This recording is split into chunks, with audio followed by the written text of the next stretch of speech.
ရှင်မေတုပထမစာဆောင်အခန်းကြီး၄အငယ်6အထိထို့ဖြစ်တော်သည်ကိုခန္ဓာတော်၌ကိုခန္ဓာတော်၌ငါတို့အတွက်ခန္ဓာမူသည်မှန်သောကြောင့်တင်တို့လည်းထို့သောသဘောကိုလက်နက်ပြု၍သုံးဆွဲကြလော့အကြောင်းမူကားကိုခန္ဓာ၌ခန္ဓာတူသည်ဒုစရိုက်တို့နှင့်လွတ်ငင်းသည်ဖြစ်၍နောက်တစ်ခါသူတို့၏တတ်မဲ့ခြင်းတရားကိုမကျင့်ဘုရားခင်အလိုတော်အတိုင်းကျင့်လျက်ကိုခန္ဓာအသက်အပိုင်းခြားကြံရစ်သောကာလကိုလွန်စေတတ်၏သာသနာ့ပလူတို့ဤအလိုတို့လိုက်၍ကိလေသာညှဉ်းညူးခြင်းကာမတတ်မဲ့ခြင်းစပိယင်နှင့်ရစ်မှုခြင်းပွဲလုခြင်းတောက်ကျူးခြင်းအတ္တမယုတ်တုကိုကိုးကွယ်ခြင်း၌ကျင်လည်၍ငါတို့လွန်စေပြီးသောအသက်တာကာလသည်ငါတို့အားလောက်ပေ၏ယခုမှတင်တို့သည်သူတို့နှင့်မဆက်ဆံကာမဂုဏ်၌လွန်ကျူးညည်းစွာမပြုသည့်အရာကိုသူတို့သည်အံ့ဩ၍အေးရတတ်ကြ၏တို့ဖြစ်၏အသက်ရှင်သောသူတို့ကို၎င်းတေသောသူတို့ကို၎င်းတရားစီရင်ခြင်းကအသင်ရှိတော်မူသောသူရှေ့၌ထိုသူတို့သည်စစ်ကြောခြင်းကိုခံရကြလက်တန်းထိုအကြောင်းကြောင့်လူတို့ရှေ့၌ကိုခန္ဓာအားဖြင့်အပြစ်စီရင်ခြင်းကိုခံရတော်လဲဘုရားသခင်ရှေ့တော်၌စိတ်ဝိညာဉ်အားဖြင့်အသက်ရှင်မိအကြောင်းတေသောသူတို့ဒီဧဝံဂေလိတရားကိုကြားရကြ၏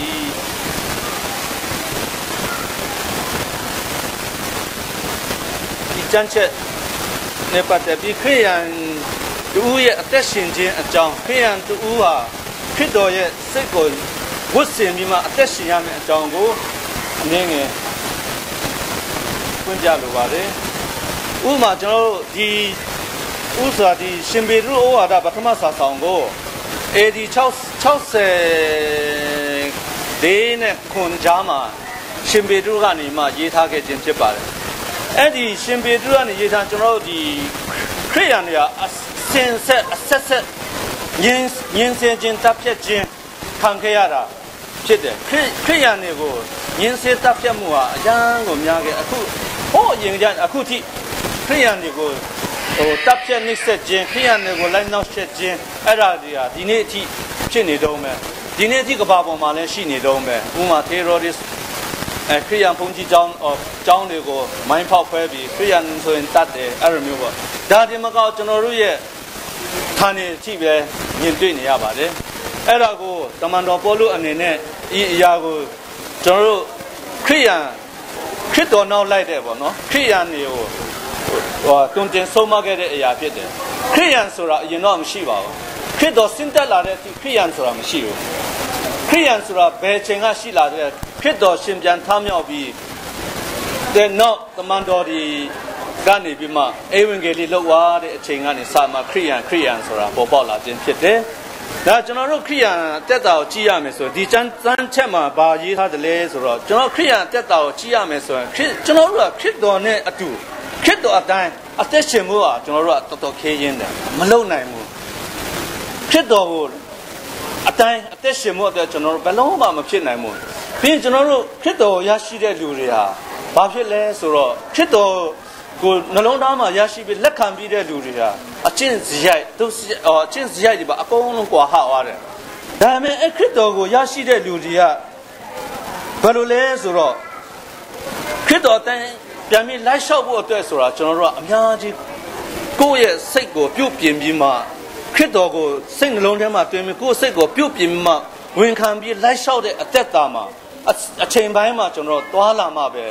အချိန်တိုင်းခရစ်တော်နဲ့ဆုတောင်းပြီးသွားလာမှာပဲကျွန်တော်ခရိယန်ရဲ့အသက်ရှင်နိုင်ခြင်းအဲ့ဒီအရာကိုလိုက်လျှောက်နိုင်ကျွန်တော်ခရိယန်တွေဟာဘယ်လိုဖြစ်လဲဆိုတော့ဥပမာမွေးမြူဖို့နော်ခရစ်တော်အတိုင်းလက်လျှောက်ဖို့မွေးမြူဖို့ဆိုတာအရန်ခက်ခဲတယ်ဥပမာခရိယန်ဆိုရင်တချို့မယုံကြည်တဲ့လူတွေကဘာလဲဆိုခရိယန်ဆိုရင်တို့ကနေချင်းတယ်အခရိယန်ဆိုရင်တို့ကဲ့ရဲ့ချင်းတယ်ညင်ပေးချင်းညင်ပန်းစင်တယ်ဥပမာဒီဥမာအတိုင်းဝိုင်းကနေတို့ကပြစ်ပေခြင်းနဲ့စိတ်ရှိတယ်။ဘာကြောင့်လဲခရိယန်ကျွန်တော်ခရိယန်တွေကမကောင်းကျိုးစရိုက်ဆိုတာကျွန်တော်ကရှိမှမရှိတော့ပြီးရင်ကျွန်တော်တို့ရဲ့အသက်တာမှာဘာဖြစ်လဲဆိုတော့မကောင်းမှုကျိုးစရိုက်တွေကျွန်တော်လှုပ်ခြင်းနဲ့စိတ်တွေကကျွန်တော်ကင်းကွာသွားပြီဇာတိပဂတိလူသားတွေနဲ့ကျွန်တော်တို့ကသပေါင်းဖက်ပြန်တော့လဲသူတို့နဲ့အကျင့်စရိုက်ကမတူတော့သူတို့ကဟာဒီလူတွေကဘာလဲဒီကောင်တွေကဘာပြောမလဲသူတို့ရဲ့စိတ်နဲ့သဘောထားပဲလဲငါတို့ခေါ်လဲမလိုက်ငါတို့နဲ့သူပေါင်းဖက်ရအောင်ဟိုဘက်ပျော်ပဲသွားရအောင်ဆိုလဲမလားဆိုတော့ခရိယန်တွေကသူတို့ကအမျိုးမျိုးပေါ့နော်ဥပမာ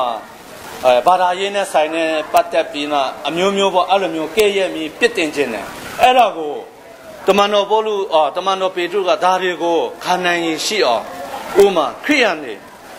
ခရစ်တော်ကိုယုံကြည်တဲ့လူတွေကိုသူကပြန်ပြီးမှတတိပေးတွင်တင်ဆုံးမခဲ့တဲ့ကြံချက်ဖြစ်ပါတယ်။ဒါကျွန်တော်ခရိယန်အများစုဟာနေခက်အဆက်နေဆက်ခြင်းခံရတယ်။ဥပမာမိမိဘဝလွတ်မြောက်ဖို့အတွက်ဆိုတာဘာလို့လဲ။မိမိဘဝလွတ်မြောက်ပြီးမိမိဘဝအသက်ရှင်လန်းဖို့ဆိုတာခရစ်တော်ရဲ့စိတ်ကိုကျွန်တော်တို့နှလုံးသားထဲမှာဝန်ဆောင်ပြီးခရစ်တော်ကိုနှလုံးသားထဲမှာတွင်းပြီးကျွန်တော်တို့အသက်ရှင်လန်းလျှောက်မှာပဲကျွန်တော်တို့ဟာဒီခရစ်တော်ရဲ့စိတ်နဲ့မိမိခရစ်တော်ရဲ့စိတ်ကိုနှလုံးသားနဲ့တွင်းနိုင်မှာပဲမိမိကိုယ်ကိုမိမိညှင်းပင်နိုင်မှာပဲကျွန်တော်တို့ကဒီခရစ်တော်ပေါ့ညှင်းပင်တဲ့စိတ်ကိုမွေးထားနိုင်မှာပဲယေရှုခရစ်တော်ကျွန်တော်တို့ပုံသက်တည်ထားခဲ့တဲ့အတိုင်းကျွန်တော်အသက်ရှင်လမ်းလျှောက်နိုင်မှာဖြစ်ပါတယ်။ဘာကြောင့်လဲဆိုတော့ဥမာကျွန်တော်တို့တစ်ခုရှိတယ်ကျွန်တော်အဲ့ဥပမာတစ်ခုပြောပြမယ်နော်ကျွန်တော်အဲ့ငငယ်တည်းကနေကျွန်တော်အသက်ရှင်လာတဲ့အချိန်မှာဒါကျွန်တော်ရဲ့မိသားစုနဲ့ပတ်သက်တဲ့ကိစ္စပါပဲကျွန်တော်အဖေနဲ့အမေကဘာလဲဆိုတော့ငယ်တည်းကနေကျွန်တော်အဖေကသူက၄ သားနှစ်မှာပဲသူကခရစ်တော်ကိုရရှိပြီးမှသူကဘာပေါ့ခရိယန်ဖြစ်ခဲ့တယ်ဘာဖြစ်လဲဆိုတော့သူပြောပြချက်အရာဆိုတော့ကျွန်တော်အဖွားကတည်တဲ့အထိသူကနတ်စားပဲကျွန်တော်အဖေကလုံးဝ opposite လက်မခံဘူးဒါကျွန်တော်အဖေကဘာလဲဆိုတော့ဒီကျမ်းစာကျောင်းကိုသူကကျမ်းစာတက်ချင်တယ်ပြီးရင်ဒီကျောင်းကိုတက်ချင်လို့သူကဟိုးတောင်ပေါ်ကနေသူကပြေးလာတယ်တစ်နှစ်လုံးမှပေါ့ချီမီဆိုဘယ်လောက်ပြောမလဲတမတ်ကျွန်တော်အဖေမဟုတ်ဖို့တမတ်ပဲပေးရတယ်အဖွာကျွန်တော်အဖေကကျောင်းဟိုဘာပြောမလဲအခုဒီ Robert ကျောင်းဝင်းပေါ့နော်ကျွန်တော်စစ်တပ်ကန်ရှိတယ်အဲ Robert ကျောင်းဝင်းမှာ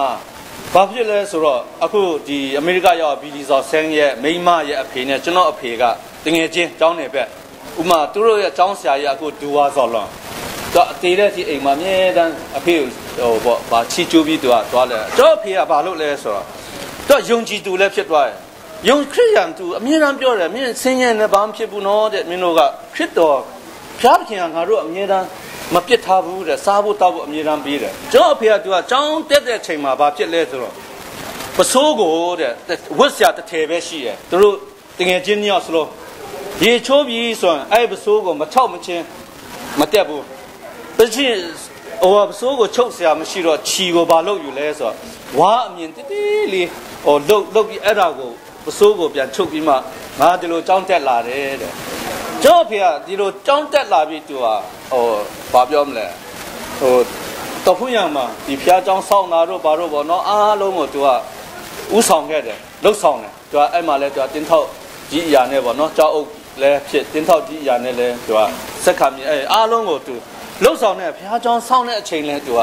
ရှိသမျှကိုဒီနေ့ပဲကျွန်တော်တို့ဆရာကျောင်းတော်ရှိသမျှကိုသူကပေးတယ်ဒါဖျားသခင်ကပြန်ပေးတာပဲဘာဖြစ်လဲဆိုအိမ်၄ခါလောင်ခဲ့တယ်ကျွန်တော်ငွေတည်းအိမ်၄ခေါက်တိတိလောင်တယ်ဘာပစ္စည်းမှမရဘူးဒါမဲ့အဖေကဘာပြောလဲစိတ်ထမကြောက်၄ခါတိတိပထမအဆုံးကတော့အခုကျွန်တော်တို့ရဲ့ဒီ KA ကနေမှလာရှို့ရတာပဲအဲ့အိမ်ကတော့အဲ့အိမ်ကအမှန်ဆိုတွတ်မိုးပြီးပြီဆိုရင်တဲ့လောင်ဆရာအကြောင်းမရှိဘူးအဲ့တွတ်မိုးမဲ့အိမ်မှာဖျားเจ้าမှာအဲ့ဖျားเจ้าစောင့်ပြီးတော့တွတ်မိုးကမရှိဘူးတက်ကြတယ်ဒီတက်ကြတယ်ဖေးလိုက်ငါတွတ်မိုးအကုန်လုံးငါအိမ်ကနောက်မှမိုးရတယ်ဘုရားเจ้าကအရင်မိုးမယ်ဆိုတွတ်မိုးကိုအရင်မိုးလိုက်တယ်ပြီးတော့ဘာလို့လဲဆိုတော့အဲ့ချိန်မှာ KA ကအမကိုမပေးစားလို့ဆိုပြီးမှ1966မှာအိမ်လာရှို့တယ်တဲ့ပြင်အိမ်ကိုအဲ့ဒါအနောက်ဘက်လာရှို့ပြီးတနတ်ပြန်ပြည့်ထဲတော့ဘယ်လိုမှမလုပ်နိုင်တော့ကျွန်တော်အဖေကဘာဖြစ်လဲဆိုတော့အဲ့မှာကျွန်တော်အဖေကခရိယန်ရဲ့အသက်တာလိုင်းတို့လိုက်လျှောက်တယ်ဆိုတော့ကျွန်တော်အဲ့မှာတော်တော်လေးဘာပြောမလဲဥပမာယူရမယ့်ဟာပေါ့နော်အဖေရဲ့ပုံဆောင်တဲ့အရာကိုကျွန်တော်ခံခဲ့ရတယ်အခုလက်ရှိပြန်မြင်ခဲ့ရတယ်ဘာဖြစ်လဲဆိုတော့အဖွားကတည်တဲ့ကြည့်တော့နတ်စားပဲအဖေကလုံးဝမလုပ်ခိုင်းအဖွားကလုပ်တယ်ပြီးရင်ကြောက်ဆောင်တစ်ခုရှိလာမညာလာပညာဆိုအဖွားအဲ့လောက်လေးကွာနဲ့ထုနေဒီဘက်ကျွန်တော်အရင်တော့ဖုန်းမြအိမ်ဆိုကျွန်တော်ငယ်တော့သမင်းစားဒီဘက်မှာကြောက်ဆောင်တစ်ဆောင်ဒီဘက်တစ်ဆောင်အဲ့ဒီနှစ်ဆောင်စလုံးကရှာမျက်စိအကုန်ပါတယ်အကုန်အဲ့ဒါတရုတ်တရားဘာပြောလဲဆိုတာဆရာသားရှိတယ်မင်းဒီကြားထဲမှာအိမ်ဆောင်ပါမင်းအဝင်လာမရှိရအထွက်လာမရှိမင်းကြောက်ဖေမင်းတို့ကဘာမှလာမပြောနဲ့ဆိုဟိုဘက်ကြောက်ကအကုန်ရိုက်ဖြိုပလိုက်တယ်အကုန်ရိုက်ဖြိုပြီးအဲ့ဒီဒါအကုန်ခင်းအကုန်လုံးချမ်းအကုန်ခင်းလိုက်တယ်ကြောက်ဖေဒီဘက်ကြောက်ဆောင်ကဘာဖြစ်လဲဆို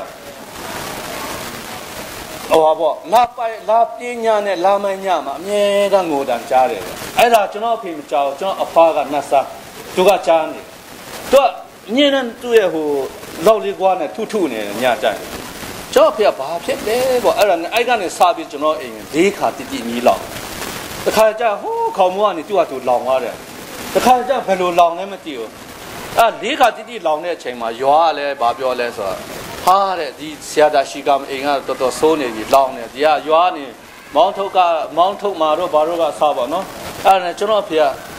သူကကိစ္စမရှိဘူးဆူတောင်းတယ်ဒါပေမဲ့ရွာကဟာတွေကဘာပြောလဲဆိုနတ်လုတ်ပါတော့အဲ့လိုမျိုးတော့ကျွန်တော်ဖေကတော့ကအကုန်မောင်းထုတ်ငါယုံကြည်တဲ့သူကဖြစ်တော်တယောက်ပဲရှိတယ်တဲ့ငါဘယ်လောက်ပဲဖြစ်သွားငါဖြစ်တော်ကိုယုံကြည်နေတယ်ကျွန်တော်ဖေကတော့သူတည်တဲ့ဒီသူတရားကြီးမှာ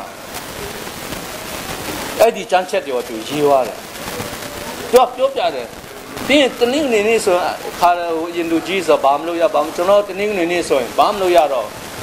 ဒါကြောင့်တော့ရမယ်အဲ့ပေါ့ကျွန်တော်ဖေကဘာလဲဆိုတော့သူကငင်းငယ်တဲ့နေကိုမစားစလိမတော်ရမတော်ကျွန်တော်တို့ကအဲ့ဒါပြန်အံ့ဩတယ်ကျွန်တော်အဖေကမတော်နော်တားတွေကြတော့အရက်ကြိုက်တယ်ကိုန်းကြိုက်တယ်စလိတောက်တယ်အဘိန်းမှာရှူပြန်တယ်အော်သူများပစ္စည်းပါမှရှောက်ပြီးလိန်ကြီးမှယူတဲ့ဟာရှိသေးတယ်ဒါဇယိုက်ချင်းกว่าတော့ဒါမဲ့အဖေကဘာလုပ်တယ်လဲဆိုတာကျွန်တော်တို့ရဲ့ညီကိုမောင်တို့အားလုံးတက်သူစုတောင်းတယ်ဒါမဲ့အဖေတစ်ခုရှိတယ်အမိုက်ဆုံးသားကိုသူချစ်တယ်တဲ့ကြော့အမေနဲ့အဖေကအဲ့ဒါပဲအမိုက်ဆုံးသားကိုချစ်တယ်အဲ့ဒါကိုကျွန်တော်ဘယ်မှာပြန်တက်တွေ့လဲဆိုတော့ခါတိုင်းပြောတာကျွန်တော်မကြည့်အဲ့ဒါကျွန်တော်60ခုနှစ်အဖေရဲ့ဆုံးသွားတော့တနည်းပြည့်မှာကျွန်တော်ခဏပြန်နေချိန်ကျွန်တော်အကူမာတန်အထက်ကအာလာဘင်းရှူရာတကုံနံပါတ်4အရဂုံပစ္စည်းတွေအကုန်ယူအဲ့နဲ့ကျွန်တော်ပြအမေတော့ခေါင်းနဲ့ထည့်လိုက်တော့ဘာမှမထူးလို့ကျွန်တော်ကိုကြီးနဲ့ကျွန်တော်ပြငါသားတဲ့ 찬이마 보데 아미다 나바데 니노 몰 알로 뼈야다 니노가ကိစ္စမရှိဟာအမေကျွန်တော်တို့ကဘာမှမလိုဘူးတဲ့အဲ့နဲ့ကျွန်တော်နောက်ဆုံးဘာဖြစ်လဲဆိုတော့အမေလဲသူကချစ်ချင်းမြတ်တာဗျာကျွန်တော်လည်းပြလို့မရကျွန်တော်အချိန်မရကျွန်တော်တို့ထပ်တီးပြစ်တာကိုဆိုလည်းမရနောက်ဆုံးကျတော့ဘာဖြစ်လဲဆိုတော့ရန်ခရစ်သားမှာတက်ထဲတဲ့အချိန်ပြောင်းလဲသွားတယ်ပြောင်းလဲပြီးသူကစန်းစာပါပြီးတဲ့နောက်မလေးရှားမှာပေါ့နော်စုံပေါရတာပေါ့ဒါပေမဲ့အဖေရဲ့ဘာလို့လဲဆိုတော့အဖေကတလောက်တိမြည်လောင်တယ်ဒါပေမဲ့ကျွန်တော်မောင်နှမတွေကအငတ်ဘတော်မှဟိုသမီးမစားရတာတော့ဘာလို့မရှိဘူးပြန်တက်လာအဖေကသိတယ်မဟုတ်လားတဲ့မင်းတို့ဖျားခင်ကအမြဲတမ်းငါတို့နဲ့အတူရှိတယ်မင်းတို့မကြောက်နဲ့အမေလည်းဘာပြောလဲဆိုတော့နောက်ဆုံးတစ်ခေါက်မြည်လောင်တဲ့အချိန်မှာအဖေကတော့နည်းနည်းစိတ်ဓာတ်ကျသွားတယ်ခြံအနောက်မှာသူကြောက်ပဲတတ်ထိုင်နေတော့အမေကဘာပြန်လုပ်တယ်လဲဆို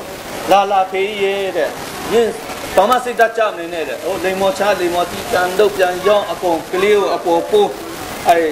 ကုန်ပြန်တက်လာတာပဲဒါပေမဲ့ကြီးစုတော်ချီးမွမ်းတာပေါ့နော်နောက်ဆုံးအခေါက်မှာဘာလုပ်လဲဆိုတော့ဒါပေမဲ့ကျွန်တော်အဖေနဲ့လင်မယားနှစ်ခုအထဲမှာကျွန်တော်အဖေလုပ်တဲ့အရာမိဘလုပ်တဲ့အရာအရန်အရေးကြီးတယ်ဘာကြောင့်လဲဆိုတော့လင်မယားဆိုရင်တော့မိန်းမလုပ်တဲ့လူကဘာဖြစ်လဲဆိုတော့စာရန်ဆိုတော့ဝင်နောက်ရှက်တတ်တယ်မိန်းမပြဝင်နောက်ရှက်တတ်တယ်ကျွန်တော်အဖေတော့ဘာလုပ်လဲဆိုအမေကဖေတင်လက္ခဏာကြည့်ပါလားဆိုကျွန်တော်အဖေလမ်းရိုက်တယ်မမြည်လိုက်ကျွန်တော်အမေ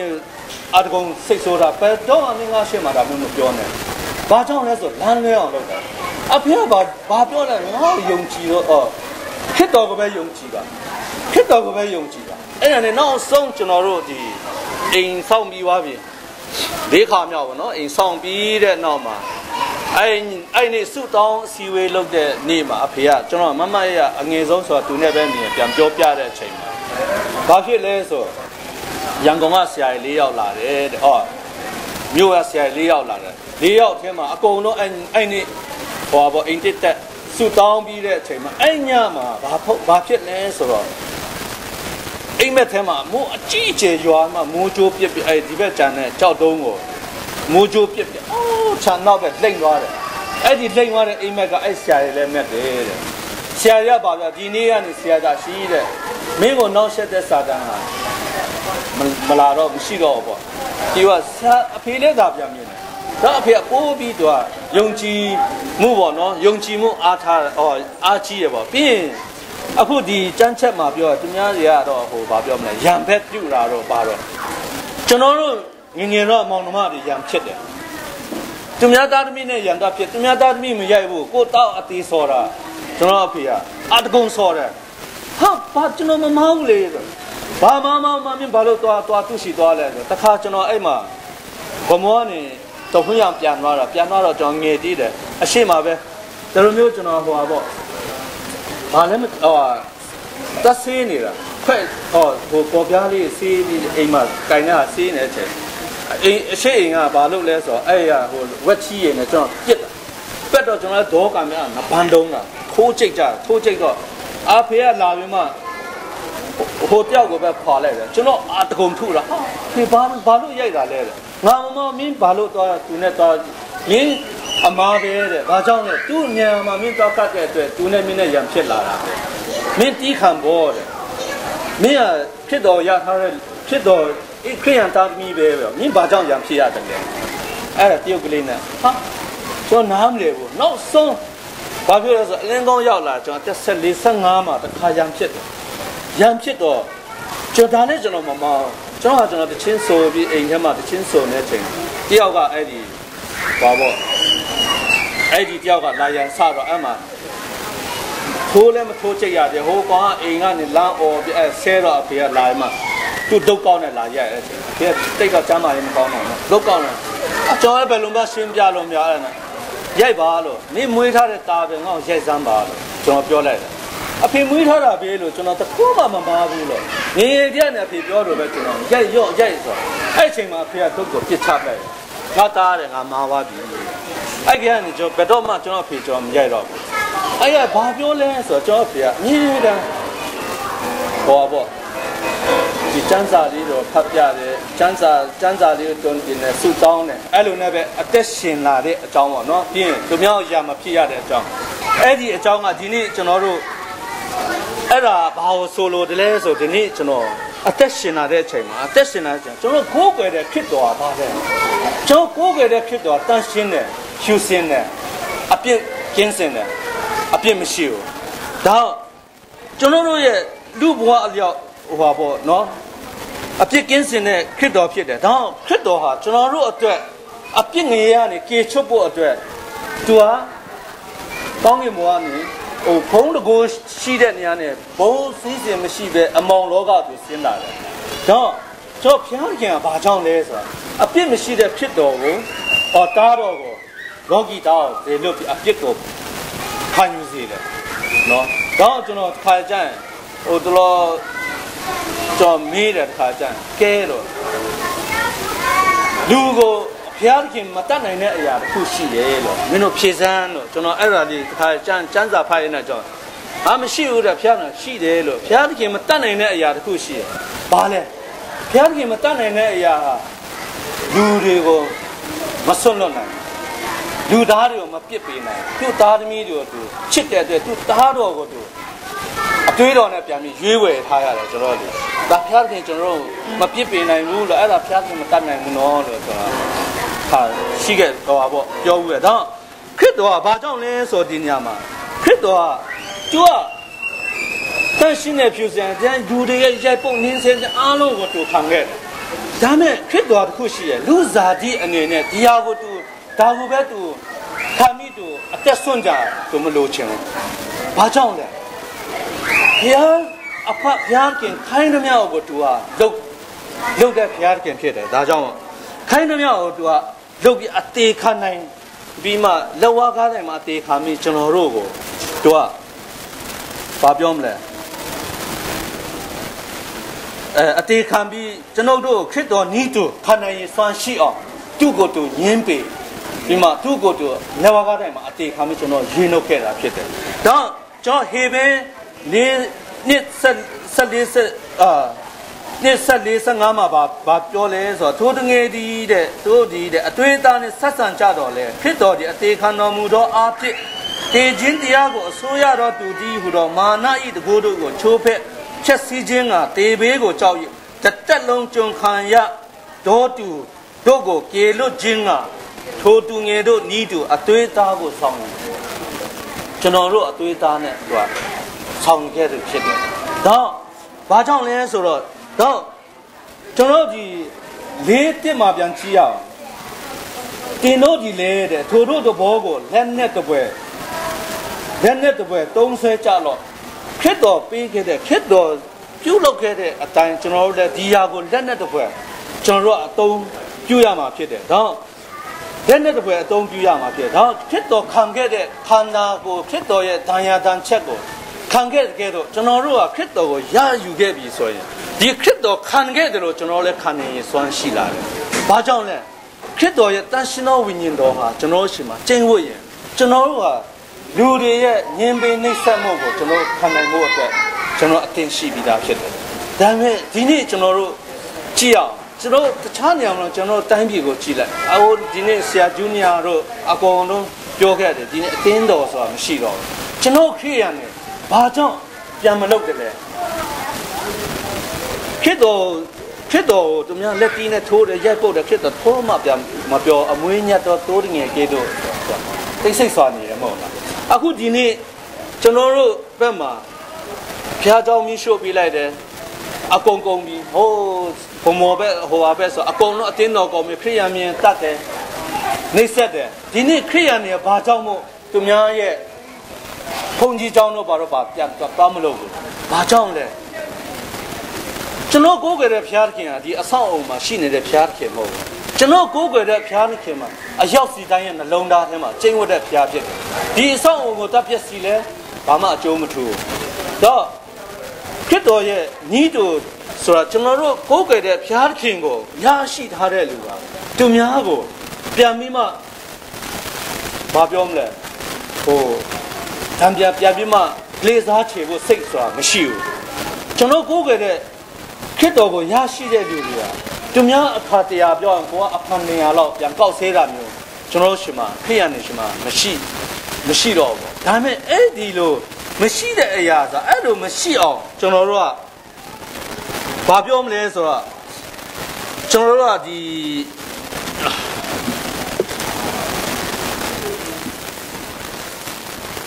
ဘာပြောမလဲဆိုတော့ခရစ်တော်ကိုကျွန်တော်တို့ကရရှိမှပဲဒီအရာတွေကကျွန်တော်တို့ရှိရနေဟိုပါပေါ့စွန့်ပစ်နိုင်မှာဖြစ်တယ်ဒီအရာခရစ်တော်ရဲ့အသွေးတော်အဖြစ်ကျွန်တော်တို့ကဆေးကြောမှပဲဒီအရာတွေကကျွန်တော်တို့ ਨੇ ကင်းကွာသွားမှာဖြစ်ပါတယ်ဒါအငြင်းနှစ်မှာဘာပြောတယ်လဲဆိုတော့နောက်တစ်ဖန်တို့ဤတတ်မဲ့ခြင်းတရားကိုမကျင့်ဖျားခင်ဤအလိုတော်အတိုင်းကျင့်လျက်ခန္ဓာကိုအသက်အပိုင်းခြားကြံရစ်တော်ကာလကိုလွန်စေတတ်၏ကျွန်တော်တို့ရဲ့လွန်ခဲ့တဲ့အချိန်ကာလဥမာကျွန်တော်ပြောမယ်လွန်ခဲ့တဲ့အချိန်ကာလမှာကျွန်တော်ဘာလုပ်ခဲ့တယ်လဲကျော်တက်တေခါနဲ့အတွက်အားလုံးလဲ9000ကျပြီးပြီဘာဖြစ်လဲဆိုတော့လွန်ခဲ့တဲ့အချိန်ကာလမှာကျွန်တော်နားမထောင်ပြောရမယ်ဆိုတော့ခရိယာနေကျွန်တော်အဲ့အတိကပြောရမယ်ဆိုတင်းဥဆရာတွေကျွန်တော်ကြေအောင်တယ်ဆရာတော်ခေါင်းအရင်ကအင်္ဂလာတယ်ကျွန်တော်ဆရာတော်ကြိုးပြီးဆိုရက်နံကထောင်းတယ်ဆရာတိပါတယ်ဘာမပြောဒါမဲ့ကျွန်တော်အံ့ဩတယ်ဒီဆရာကလို့ဒီတိုင်းမဲ့နေဒီပုဂ္ဂိုလ်ကလို့အရက်လည်းမတော့တာဆလိတ်လည်းမတော့ဘာမှမလုပ်တတ်ဘယ်လိုများနေလဲမသိဘူးကျွန်တော်တော်လေးစဉ်းစားခဲ့တယ်ရင်တော့ကိုယ့်ဟာကိုယ်ဒါမှပြန်စဉ်းစားလဲဒါမလုပ်လို့မရဘူးဘယ်လိုမှပေဖြတ်တော့ဒါမျိုးတွေမလုပ်ဘူးဆိုရင်ဒုဘဝရှုံးတယ်ပေါ့ကျွန်တော်အဲ့လိုပဲခံယူခဲ့တယ်ဒါမဲ့တကယ်တမ်းကျွန်တော်တို့ကဒီခရစ်တော်ကိုရရှိသွားတဲ့လူနှလုံးသားထဲမှာထည့်သွင်းသွားပြီးဒါတွေကဘာမှမပတ်သက်တော့ကျွန်တော်တို့လည်းမတက်ဆိုင်တော့ဘူးဒါနဲ့ကျွန်တော်တို့ရဲ့အသက်တာလွန်ခဲ့ပြီသိုးခဲ့တဲ့အသက်တာလွန်သွားပြီအခုဒီမှာပြောတယ်လွန်သွားတဲ့ကြံရစ်တော့အသက်တာဒီသောကာလဒီလွန်စေတတ်၏တဲ့ကြံရစ်တဲ့အသက်တာလွန်ကျွန်တော်တို့ရဲ့အဲ့လွန်သွားတဲ့အသက်တာကိုလွန်ပြီးမှအခုကြံရစ်နေတဲ့အချိန်ကိုကျွန်တော်ခရစ်တော်နဲ့အတူလက်လျှောက်ခရစ်တော်နဲ့အတူအသက်ရှင်ဖို့အတွက်နောင်တမန်ဘဝအထိကျွန်တော်တို့ကဘာပြောမလဲစိတ်ချသွားရမယ်ဟာကိုပြောနေဘာကြောင့်လဲဆိုတော့ခရစ်တော်ကိုရရှိတဲ့အချိန်မှာကစပြီးကျွန်တော်ဒီနေရာကိုလဲကျွန်တော်ပြီးဒီကာလကိုလွန်စေတတ်၏တဲ့အဲ့ဒါနဲ့ကျွန်တော်အဲ့ဒါကြောင့်ပေါ့အဲ့ဒါကိုလို့ဆောင်ပြီးကျွန်တော်တို့ကဒီခရစ်တော်ကိုရရှိပြီးမှဒီအရာတွေကိုစွန့်ပစ်ပြီးကျွန်တော်တို့ကခရစ်တော်ရဲ့စိတ်ကိုယူတင်မှုဆောင်ပြီးကျွန်တော်အသက်ရှင်ပြီးဒီအရာကိုလွန်ပြီးကျွန်တော်ရဲ့ဘဝအသက်သေးဆုံးတဲ့အထိကျွန်တော်တို့ကခရစ်တော်ရှင်မှာမယုံကြည်ပြီးကျွန်တော်တို့အသက်တာကိုလွန်စေဖို့အတွက်အခုကျွန်တော်ပြောပါတယ်ဒါကဘာလဲဆိုတော့နှစ်ကော9မှာဘာပြောထားတယ်လဲဆိုလူပေါင်းတို့ဒီတည်လျက်နေကြသည်ဟူ၍၎င်းတဲ့အသက်ရှင်သောသူတို့ဒီတဖန်ကိုယ်အလိုတို့လိုက်၍မရှင်သူတို့အသက်ကြောင့်အသေးခံပြီးမှထောင်းမြောက်တော်မူသောသူ၏အလိုတို့လိုက်၍ရှင်စေမိအကြောင်းလူပေါင်းတို့အတွက်အကြောင်းအသေးခံတော်မူသည်ဟူ၍ငါတို့ဒီသဘောထားလျက်ခရစ်တော်၏ချစ်ခြင်းမြတ်တာသည်ငါတို့ကိုအနိုင်ထက်တွေးဆောင်တော်မူ၏ဒါခရစ်တော်ရဲ့အတွေ့အကြုံခရစ်တော်ရဲ့ဒုက္ဆောင်တဲ့ပုံဆောင်ခြင်းအရာအားလုံးဟာကျွန်တော်တို့ရဲ့ကိုယ်ခန္ဓာမှာဝတ်ဆင်လိုက်တယ်ဝတ်ဆောင်တယ်ဝင်တင်တွင်းရတယ်ဆိုရင်ကျွန်တော်ကဒီခရစ်တော်ရဲ့ခန္ဓာအသက်တာတိုင်းကျွန်တော်ကအသက်ရှင်လို့ရပါတယ်တဲ့ဒါနောက်တစ်ခုအနေနဲ့အပြစ်ကိုယွန်ရှာမုန်းကြည့်ပါကျွန်တော်တို့အဲ့ဒါကဘာလဲဆိုတော့အပြစ်ကိုယွန်ရှာမုန်းကြည့်ရမယ့်ဟာကိုကျွန်တော်ဘာလဲဆိုတော့အဲ့ဒါက3နဲ့4မှာပြောသဒ္ဒနာပလူတို့ရဲ့လူတို့လိုက်၍ကိလေသာညှိညွတ်ခြင်းကာမတတ်မြတ်ခြင်းစပိယင်နဲ့ရစ်မှုခြင်းပွဲလုပ်ခြင်းတောက်ကျူးခြင်းသမယုတ်တုကိုကိုးကွယ်ခြင်းနဲ့ကျင်လည်၍ငါတို့ကိုလွန်စေပြီတဲ့အဲ့ဒါတဖန်ပြန်ပြောတယ်ဒီနေ့ကျွန်တော်တို့တော့ဒီအရာတွေကိုကျွန်တော်စွန့်ပစ်ဖို့အရန်ခက်ခဲတယ်ကျွန်တော်ခရိယာနဲ့ဒီနေ့အသက်ရှင်နေတယ်ဒီညမှာဒီအခုလိုပဲဥမာကိလေသာစိတ်ကိုမလွန်ကျူးတဲ့လူဆိုတာလဲမရှိကောင်းမရှိနိုင်အောင်ကျွန်တော်လည်းအတူတူပဲဒါဘာဖြစ်လဲဆိုတော့ဥမာဒီဇာတိပဂတိလူတွေကတော့ဒီအရာအားလုံးဟာဇာတိလူပဂတိလူတွေနဲ့ပတ်သက်တာဖြစ်တယ်ဘာကြောင့်လဲဇာတိပဂတိလူမကျင့်ပဲငါတို့ကဒီဟောပေါ့ ဒီကိလေသာညှဉ်းညူးခြင်းကာမညှဉ်းညူးခြင်းနဲ့ငါတို့ကကင်းစင်ရမယ်အကြောင်းကိုပြောနေတယ်ဒီနေ့ဘာကြောင့်ဘာလို့မကင်းစင်နိုင်တယ်လဲကျွန်တော်ယုံကြည်တဲ့လူတွေတော်တော်များများလဲအခုထိရှိနေတော့ကိလေသာမှမညှဉ်းညူးသလားကိလေသာညှဉ်းညူးတဲ့လူရှိတယ်ကျွန်တော်တို့တင်းထောက်တယ်ကိလေသာမညှဉ်းညူးသလားကိလေသာမှာကျွန်တော်တို့ကတတ်မဲ့ခြင်းမရှိဘူးလားရှိကြမှာပဲအားလုံးကလူသားကိုဒါတွေကိုကျွန်တော်တို့ဘယ်လိုလုပ်ပြည့်ရမလဲတချို့လူတွေရှိတယ်ကျွန်တော်ကာမတတ်မဲ့ခြင်းနော်လူချင်းချင်းကတော့ကျွန်တော်တို့ကလူချင်းကတော့ဒီသူမတွေ့ဘူးငါလုပ်လိုက်အောင်မဒီဟာဘာမှမဖြစ်ဘူးဆိုတော့တွေ့တယ်ဒါမဲ့လူတွေတွေ့မှကြောက်ပြီမဲ့ဖျားခင်တွေ့မှလူတွေကမကြောက်ကြဘူးဘာကြောင့်လဲဖျားခင်ကဒီအရာအားလုံးကိုကြောက်နေကျွန်တော်ကလူပုဂ္ဂိုလ်တယောက်ချင်းတွေ့မှကိုလူပုဂ္ဂိုလ်ကဲ့ရဲ့မှကိုပဲကျွန်တော်တို့ကခံယူတတ်ကြတယ်ဘုရားခင်မြင်မှာကျွန်တော်တို့မကြောက်ကြဘူးဒါဘာကိုဆိုလိုတယ်လဲဆိုတော့အဲ့မှာသာသနာပလူတို့အလျောက်မလိုက်တဲ့သာသနာပလူတွေကဘာလုပ်တယ်လဲသူကပျော်ပွဲစားပွဲလုပ်တယ်ဥမာလောင်စာဝိုင်းလောင်စာမှုမကောင်းမှုတို့ဆက်အားလုံးကသာသနာပလူရတာလုပ်တယ်ကျွန်တော်တို့ရဲ့ဒီမလောင်စာမှုတတ်မဲ့မှုတွေကကျွန်တော်တို့ခရစ်တော်ကိုရရှိတဲ့လူတွေနေရတယ်ဒါမသက်ဆိုင်တော့တခါလေကျွန်တော်ရှိပါတယ်ပြရမျိုးမျိုးဥမာပျော်ပွဲရှင်ပွဲလုပ်ချင်တယ်ဥမာဒီဘာသာရေးထုံးတန်းစင်လိုက်ဆိုတော့နည်းနည်းညှိစွန်းနေပြီဆိုတော့ဒီနေ့ငါမွေးနေ့ပဲလာသွားမယ်ဟိုမှာနည်းနည်းပျော်ပွဲရှင်ပွဲလေးဒါမို့ဒီအချိန်တော့ကျွန်တော်တို့ရဲ့ရိုးရာအစားတောက်ရိုးရာပွဲလေးဒါတော့ရပါတယ်အဲ့လိုမျိုးပေါ့နော်စားပွဲတောက်ပွဲလေးဟိုနာမီကင်ဘုန်းနဲ့မျိုးမျိုးတက်ပြီးမှကျွန်တော်လှုပ်ဆောင်တတ်ကြတာပေါ့ဒါပေမဲ့ကျွန်တော်ဒီနေ့နာမီကင်ဘုန်းတက်လှုပ်ဆောင်တတ်ပြီးမြဲကျွန်တော်ဒီငုံရစ်သေးစားအစားတောက်မပိုင်လဲကျွန်တော်တို့ကအဲ့ဒါကိုကောင်းမွန်လုပ်ပြီးမှဆုတောင်းပြီးဘုရားခင်ကိုချီးမွမ်းပြီးကျေးဇူးတော်ချီးမွမ်းပြီးစားတောက်လို့ရတယ်တချို့အမဟုတ်ဘူးပြောချင်တယ်ပါချင်တယ်ဆိုတော့မဟုတ်တဲ့ဘက်ကို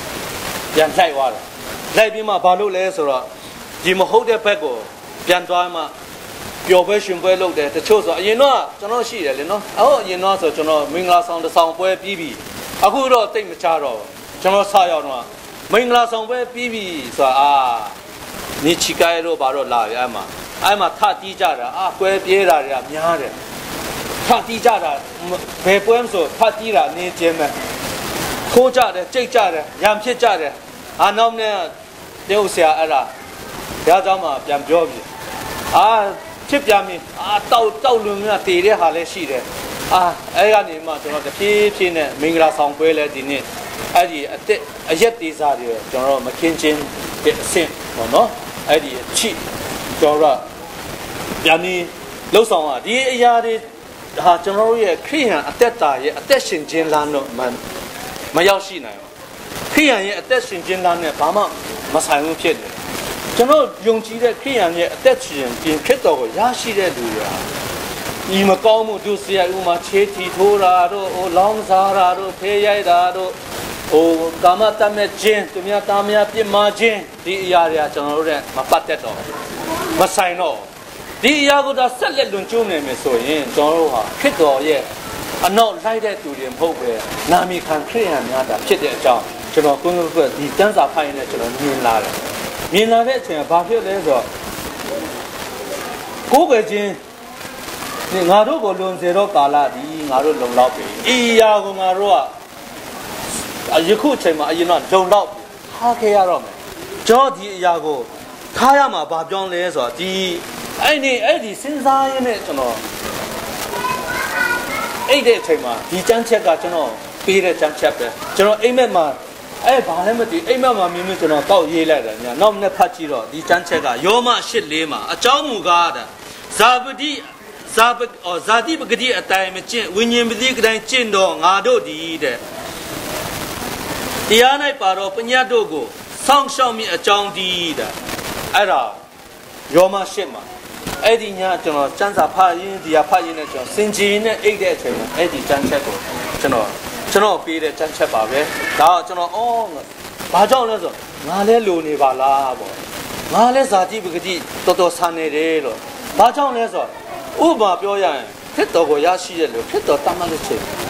ဘုပြုစည်းဝေးရမှာကျွန်တော်ဒီနေ့အထိဘာပေါ့နော် ဘာပြောလဲခိလေသာကိုမလွန်ဆန်နိုင်ဘူးပေါ့နော်ခုနပဲကျွန်တော်တင်းထောက်ကြည့်ကြမင်းတော့တဲ့တနင်္ဂနွေနေ့မြင်အလုပ်ပြန်သွားတာဟုတ်တယ်လို့ governor ဆိုင်ဒီအခုဒါပြည့်လဲကျွန်တော်ပြန်သွားရမှာပဲဒါမလွန်ဆန်နိုင်ဘူးဖြစ်နေဒါမဲ့အားလုံးကမလွန်ဆန်နိုင်ဘူးကိလေသာစိတ်ဆိုတာအားလုံးပါပြီပေါ့နော်ဒါဒီအရာတွေကိုကျွန်တော်တို့ကလွန်သွားရမှာဖြစ်တယ်ဒါရှင်းပေါ့နောက်တစ်ခုကစစ်ကြောခြင်းခံရလက်တန်သောကာလကိုကျွန်တော်တို့ကအဲ့ဒီဟာ၄နဲ့9မှာပါပြန်ပြောထားလေတဲ့တက်တာကာလဒီငါတို့နဲ့လောက်လုံတော့ယခုမှတင်တို့ဒီတို့တို့နဲ့မဆက်ဆံကာမဂုဏ်နဲ့လွန်ကျူးညစ်ညူးစွာမပြုသည့်အရာတို့ဒီအံ့ဩ၍ကေတချာဤတဲ့တို့ဖြစ်၍အသက်ရှင်သောသူတို့ကို၎င်းတေတော်သူတို့ကို၎င်းတရားစီရင်ခြင်းကအသင့်ရှိတော်မူသောသူရှေ့၌ထိုမူတော်သူရှေ့၌ထိုသူတို့သည်စစ်ကြောခြင်းကိုခံရလက်တန်းတာတော့ကျွန်တော်တို့အခုဒီငါမှာကျွန်တော်တို့အခုကဒါတွေမကောင်းမှုတို့ကျွန်တော်ရဲ့လောကီရေးရာတွေကိုကျွန်တော်တို့ထားခဲ့ပြီကျွန်တော်နဲ့မပတ်သက်တော့ဘူးကျွန်တော်တို့ကဒီယုံကြည်တဲ့သူတွေကမယုံကြည်တဲ့သူတွေနဲ့ဘယ်လိုမှပေါင်းဆက်လို့မရတော့နော်ကျွန်တော်အဲ့စပြောင်းလဲလာတဲ့ချိန်ကျွန်တော်ပေါင်းတင်းမရှိပါဘူးဘောဓာမရှိတော့ဘာဖြစ်လဲဆိုယုံကြည်ခြင်းငကိုယုံကြည်ပြီးသားလိမ္မာတဲ့သူလဲကျွန်တော်တိတ်မပေါင်းတင်းရေးတယ်ဘာကြောင့်လဲနာမည်ကြီးထားတာဟုတ်တော့အကုန်လုံးကလည်းဒီအရက်သမားပဲတီးကြတယ်နော်ဒီကမပေါင်းအဲ့အချိန်ကြီးကိုလောင်းစားနဲ့ဒါပဲတီးကြတော့ကျွန်တော်မပေါင်းကြတော့မပေါင်းကြတဲ့အချိန်မှာဘယ်လိုဖြစ်လဲဆိုတော့ကျွန်တော်လည်းသူတို့နဲ့ဒီကိုဒီပေါင်းခဲ့တဲ့လူတွေနဲ့ပြန်ပေါင်းလို့မရပြန်ဘူးအဲ့ဒီအချိန်တော်ဒုက္ခရောက်တယ်ပေါင်းတဲ့လူတွေကလည်းဘာလို့လဲဆိုတော့အဆနာဘော်ဒါတွေဟာပလင်းကြီးတွေကင်ပြီးမှလာတာအင်းကိုမင်းလုံနေနဲ့ကွာမိမကြောက်နေနဲ့အခုဆုံးသွားတဲ့ဟိုဖောက်တဲ့တောင်တော်မင်္ဂလာပွဲတော့ဆိုကျွန်တော်ဘလို့မှထိုင်လို့မရအဲ့နဲ့အခုအမေရိကရောက်ပဲဟာတော့လာကျွန်တော်အေးကွာအလုံးလိုက်ပါဆိုတော့တွားလိုက်တယ်တမျိုးဝိုင်းမဲ့ကျွန်တော်ထိုင်လက်ဘလို့မှဝိညာဉ်ကလက်မခံဘူးဟောမင်းခါစမ်းတရားအမိန်ပေးနေတော့မင်းခါစမ်းမင်းပြန်တော့မင်းခါဒီညမင်းနဲ့မဆက်ခါတော့ကြောက်မိမကြောက်တခါလဲဆွဲထားအယွန်းသွားစို့လို့ဟာဘာဖြစ်လဲငါကိုကာကိုလာတစ်ခွက်လောက်တောက်ပြအေးတောက်အမြန်သွားစို့ဆိုအဲ့တို့ဒီမြေအိမ်သွားလိုက်တယ်အဲ့မှာရောက်တော့လဲဘောတော့ဘယ်လဲမင်းမတော်လားမင်းခါတဲ့အတကုံတွေ့မှတယ်မိမကြောက်လာတယ်ဒီကွာငါမိမကြောက်လာမကြောက်မိမပဲတမင်းကြည့်လိုက်ပါလို့ကျွန်တော်ပြောဒါပေမဲ့ကိုကပေါင်းဖက်လို့မရတော့ဒါကျွန်တော်တို့ရဲ့ယုံကြည်ချက်တူရီရဲ့ပေါင်းဆောင်ခြင်းနေရာပါလဲဘုရားကျောင်းအခုဒီနေ့မယုံကြည်တဲ့သူတွေဒီမှာမရှိဘူးယုံကြည်တဲ့သူတွေရှိတယ်အခုဒီအသင်းတော်ဆိုတာနော်ဒီအသင်းတော်ပေါ့ဝိပုစီဝေးတယ်အတူဟောပေါ့ဝိပုကိုးကွယ်တယ်အဲ့ဒါကယုံကြည်ခြင်းဒါပေမဲ့ကျွန်တော်တို့မယုံကြည်တဲ့သူတွေခရိယန်တွေကိုအမျိုးမျိုးကဲ့ရဲ့ပြစ်တင်နေပြီးရင်အမျိုးမျိုးအကြောင်းရှာပြီးမှဒီရတဲ့အလကဟဲနော့တို့ဘာညာအမျိုးမျိုးပြောမှာလားဒါကျွန်တော်ဆိုင်ကတတိဖိုင်တောင်ပြောနေကျန်ရင်တော့ကျွန်တော်တက်တီခံပြတယ်မြင်ပါတယ်ဒီနေ့ပါအေးဆိုပြောခါလီစားနဲ့မင်းဘယ်သူကသမင်းဖျားခင်သမင်းကျွေးရလားငါကျွေးရလားမင်းမမကျွေးထားလေတဲ့ပက်ဆံကျွေးထားကျွန်တော်လည်းတော်လေးအောင်ဟုတ်တယ်လို့အဲ့ဒီပက်ဆံကဖျားခင်ကျွန်တော်ပြန်ပြေးဆိုအတကုံတော့ကန်ဘယ်လိုလဲဆိုတော့သူကအပတ်တိုင်းဟိုအရက်တောက်တယ်ကျွန်တော်စဝင်တဲ့အချိန်အပတ်တိုင်းကျွန်တော်ဘယ်တော့မှမလိုက်ဘူးကျွန်တော်သူတောင်းပန်တယ်နင်ငါ့ကိုတစ်ခါတော့လိုက်ခဲ့ပါတဲ့ငါနဲ့အတူနင်တောက်တောင်ကမြင်ချင်တယ်တဲ့မလိုက်ဘူးနောက်ဆုံးပါလို့လဲမလိုက်တဲ့အဆုံးကြတော့အတင်းအုပ်ပြီးတော့ဒီအမဆိုင်ကဟာရအကုန်သွားရောဂျပန်ဆိုတည်တဲ့အတိုင်းခါဒီဆိုင်ကမလိုက်ဆိုနောက်ဆုံးကျွန်တော်မကောင်းလို့ဖြစ်ရောမကောင်းလို့ဖြစ်တော့နောက်ဆုံးကတထင်းမှကျွန်တော်စိတ်တော့တာဟိုရတယ်ဒီကောင်ဘာဖြစ်တယ်ဟိုဆိုင်ကဟုတ်လားမဟုတ်လားအပြစ်တယ်အကုန်လုံးအဲ့မှာသူတို့တိုင်ပြင်းနဲ့ထက်လာတော့နောက်ဆုံးကျွန်တော်ပြောအေးလေလို့ကျွန်တော်ချီးဖို့လည်းပြောမတတ်နိုင်လို့ငါထွက်မှာပဲဆိုချီးဖို့အဲ့ဒါသူကလည်းဘာလို့ထွက်မှာလဲတဲ့ငါလည်းမလိုက်တော့ဘူးဆိုအဲ့ဒါအခုကအဲ့အစီအစဉ်ပြတ်သွားတယ်ဖိုင်လဲဟိုတစ်ခေတ်ဖိုင်လဲပြက်လက်ကြီးလာတော့အစီအစဉ်ပြတ်သွားအခုကပြဿနာကိုမရှိတော့ဘာကြောင့်လဲဆိုတော့သူတို့နဲ့တားဖောင်းဖို့ခေါ်တဲ့အချိန်မှာကိုကမလိုက်အဲ့ဒါကိုကျွန်တော်ဒီမှာပြန်မြင် ဘာကြောင့်လဲခေါ်တိုင်းကျွန်တော်တို့လိုက်လို့မှမရတော့တာသူတို့တောက်စားနေကျွန်တော်တို့ကတတ်ထိုင်လို့လဲပေါင်းဖက်လို့လဲမရတော့ဘူးအဲ့ဒီလိုမျိုးပေါ့နော်ဒါအဲ့ဒီမယုံကြည်တဲ့လူတွေရဲ့တရားစီရင်ခြင်းကသူတို့ကရောက်လိုက်ဒီအချိန်မှာကျွန်တော်တို့လည်းဒီအချိန်မှာကိုးကွယ်နေဘုရားသခင်ကိုယုံကြည်တဲ့လူတွေကဒီအချိန်မှာကျွန်တော်တို့ကဘုရားသခင်ကိုယုံကြည်တဲ့အချိန်ကျွန်တော်တို့တည်သွားတဲ့အချိန်မှာစစ်ကြောခြင်းဆိုတာအဲ့အချိန်မှာပဲလာမှာဟုတ်ဥမာလူကတည်ပြီးမှတရားစီရင်ခြင်းကိုခံရမယ်ဆိုတဲ့အတိုင်းအဲ့အချိန်ကျမှပဲအဲ့တည်တဲ့လူတွေကငရေကိုသွားမယ်ကျွန်တော်မတည်တဲ့လူတွေကဖြစ်တော်ယုံကြည်တဲ့လူတွေကထောင်ရအသက်ရှင်မယ်ပြောမှာဝိညာဉ်မှာကျွန်တော်တို့ထောင်ရအသက်ရှင်တဲ့လူတွေကကောင်းကင်နိုင်ငံကိုကျွန်တော်စံစားရတရားပလင်ဖြူရှေ့မှာအဖြူနဲ့အမေးပေါ့နော်စိတ်နဲ့ဟောပေါ့ကျွန်တော်ဟောခုနဆရာဂျူနီယာပြောရတယ်မှတ်ခဲ့24မှာပါလာတယ်စိတ်နဲ့တိုးကိုခွဲမယ်ဆိုတော့အဲ့ချိန်ကာလကိုအခုချိန်ပြောထားခြင်းဖြစ်ပါတယ်ပြီးတော့နံပါတ်6မှာပုံသက်တည်ထားခဲ့တယ်ဒါ6မှာကျတော့ဘယ်လိုလဲဆိုတော့ထိုအကြောင်းကြောင့်လူတို့ရှေ့၌ကိုယ်ခန္ဓာအဖြစ်ပြည့်စင်ခြင်းကိုခံတော်လဲဘုရားသခင်ရှေ့တော်၌စေဝိညာဉ်အဖြစ်အသက်ရှင်မြင့်အကြောင်းသေတော်သူတို့ဒီဧဝံဂေလိတရားကိုကြားပြောရ၏တဲ့ကျွန်တော်တို့ကအဲ့ဒီဘာကြောင့်လဲဆိုတော့ခရစ်တော်ပုံသက်တည်ကျွန်တော်တို့ထားခဲ့ပြီကျွန်တော်တို့အသက်ရှင်ထားတဲ့ခရစ်တော်ကိုရရှိတဲ့လူတွေကဘာလဲဆိုတော့ဘာကိုပုံမှန်နာပြန်ယူရမှာလဲဆိုတော့ကျွန်တော်ဒီကျမ်းစာမှာဖတ်ကြည့်လိုက်ရင်ဒီကျမ်းစာခေတ်ဆက်ဆက်မှာတမန်တော်တွေရှေ့ယုံကြည်ပြီးတော့ဘိုးဘေးတို့ကျွန်တော်ဗမာပြည်ဆိုတော့ဆရာယူဒတန်တို့ကျွန်တော်ချင်းဆိုတော့ဟိုအရင်တော့ပထမဆုံးဆရာတမောင်မော်တို့ခါရင်းကလည်းသူတို့ရဲ့ယုံကြည်ခြင်းပေါ့နော်ဒီတမန်တော်တွေရဲ့ယုံကြည်ခြင်းကိုကျွန်တော်တို့ကပုံဆောင်ယူရမယ်အတူယူရပြီကျွန်တော်တို့ကဒီခရစ်တော်ရဲ့ဟောပေါ့ဓမ္မသူရဲကောင်းတွေရဲ့ဟာအတူယူပြီးခရစ်တော်ရဲ့ကိုယ်ခန္ဓာခရစ်တော်ရဲ့ဝိညာဉ်ခရစ်တော်ကျွန်တော်တို့ကိုပုံတက်တွေထားခဲ့တယ်ကျွန်တော်တို့အဲ့ဒါကိုဝစ်စင်ပြီးမှကျွန်တော်တို့ကဒီဘုရားသခင်ရဲ့အမှုတော်ကိုပါဝင်ဖို့အတွက်ဧဝံဂေလိတရားကိုကဘာနတ်အောင်ခေါ်ကြဖို့အတွက်ကျွန်တော်တို့ပြောကြားခြင်းဖြစ်တယ်။ဘာကြောင့်လဲဆိုတော့ခဗျာကဘာကြီးကိုဘုရားသခင်ကပြင်းထန်စွာဆုံးမမဲ့အချိန်ကရောက်လာတက်ကဘာမကုန်တဲ့အတိုင်းတော့တေတော်ဝိညာဉ်ဆိုတာကျွန်တော်တို့တေတော်ဝိညာဉ်နေနဲ့ဟိုပါပေါ့နော်အသက်ရှင်တော်ဝိညာဉ်ဆိုတာကျွန်တော်တို့အခုရရှိတဲ့တော့အသက်ရှင်တဲ့ဝိညာဉ်ဖြစ်နေတေတော်ဝိညာဉ်တွေဆိုတာဘာလဲတေတော်လူတွေဒီမှာပြတာကျွန်တော်မြင်တော့တေတော်လူဆိုတာခရစ်တော်ကိုမြတ်ရှိတဲ့လူတွေအားလုံးကတေပဲအတေပဲလို့ကျွန်တော်သတ်မှတ်ထားတယ်။ဘာကြောင့်လဲအပင်ငရေကိုတွားရမယ်ဟာထောင်ရငရေကျွန်တော်ထောင်ရအသက်ရှင်ခြင်းကိုတွားရမယ်ဟာတော့သူတို့ကိုလည်းဧဝံဂေလိကိုကြားပြောဖို့သူတို့ကအဲ့ဒီဟိုဘောနော်အသက်ရှင်ခြင်းကိုရဖို့အတွက်ကတည်တဲ့လူတွေဟိုတည်တော်သူတို့အဲ့ဒီမျိုးဟိုပါဧဝံဂေလိတရားကိုဟောကြားပြီးမှအဲ့ဓာတွေကိုပြင်တင်နိုင်ဖို့အတွက်ဘုရားသခင်ရဲ့နှုတ်ကပတ်တော်ကို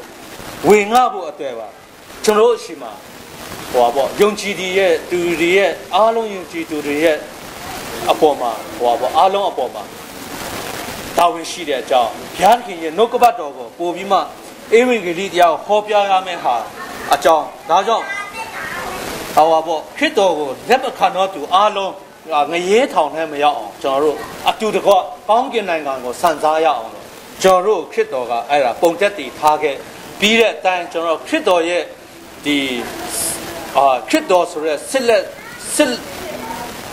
ဟိုဘောနော်ဝတ်စုံကိုဝတ်ဆင်ပြီးမှကျွန်တော်တို့ခရစ်တော်ရဲ့အမှုတော်ကိုထမ်းဆောင်မှုအတွက်ပြောထားခြင်းဖြစ်ပါတယ်ဒါဖိလိပ္ပိ1:21မှာငါအသက်ရှင်သည့်အရာမှာကခရစ်တော်ဖြစ်၏တဲ့တေလင်မူကတာ၍ကြိုရှိဒါတမန်တော်ပေါလုပြောခဲ့တဲ့အရာပဲဒါသူ့ရဲ့အသက်တာကိုပြန်ကြည့်လိုက်ရင်လဲသူကဘာလဲခရစ်မယုံကြည်သူတဲ့ကနေယုံကြည်တဲ့ဘန်းကိုရောက်လာတယ်ခရိယန်တွေကိုတပ်ဖြတ်နေတဲ့ဂျာခရိယန်တို့လိုက်နေဆက်တဲ့ကနေခရစ်တော်ကသူ့ရေးကောက်ပြီးသူအသုံးပြုခဲ့တယ်ဒါဒီနေ့တည်တဲ့အထိသူဟာငါအသက်ရှင်ခြင်းဒီခရစ်တော်ဖြစ်ဤတေလင်မူကတာ၍ကောင်း၏ဆိုတာတာ၍အကျိုးရှိ၏တေလင်သူကမဆိုဆိုလဲသူကကောင်းကျင်နိုင်ငံရောက်မှာယခုအသက်ရှင်တဲ့အချိန်မှာတာ၍အကျိုးရှိဆိုတာခရစ်တော်ရဲ့အမှုတော်ကိုသူအပိုပြီးလှုပ်ဆောင်နိုင်သေးတယ် ပိုပြီးခစ်တော်အတွက်ပေါ့ကောင်းကြီးမင်္ဂလာပေါ့သူခံစားနိုင်တယ်တောင်းဒီဟာအရာကိုပြောပြီးတော့ငါဒီအသက်ရှင်တဲ့အရာမှာခစ်တော်ပြတေးလွန်းနေတာရွေးအကျိုးရှိ၏ဆိုတာဒီတိုင်းမှာကျွန်တော်တို့ယုံကြည်သူအားလုံးတွေလည်းဒီခစ်တော်ဆိုတဲ့ပေါ့ခစ်တော်ရဲ့စိတ်ကိုဝင်တင်ဝတ်ဆောင်ပြီးမှကျွန်တော်တို့ရဲ့အသက်တာကာလကုန်လွန်စေတဲ့ပေါ့နော်လောကကုန်လွန်စေတဲ့အချိန်ကျွန်တော်အသက်တာအသက်ရှင်ပြီးအားလုံးရဲ့အပေါ်မယုံကြည်သူတွေယုံကြည်သူအားလုံးအပေါ်မှာပုံဆောင်ဖို့အတွက်ပုံသက်တည်ဖြစ်စေဖို့အတွက်ခရစ်တော်ရဲ့ဧဝံဂေလိတရားကိုအားလုံးကြားသိရအောင်ကျွန်တော်အသက်နိုင်ဆုံးဝင်ငါကြရအောင်တက်တည်ခံကြရအောင်တော့ဒီလောက်တော့ပြန်လို့ပတ်ကျေးဇူးတင်ပါတယ်안돼 용패 kumsube구나 가데 군토마도 아이 또 다시 가리베 배치 주바세 그래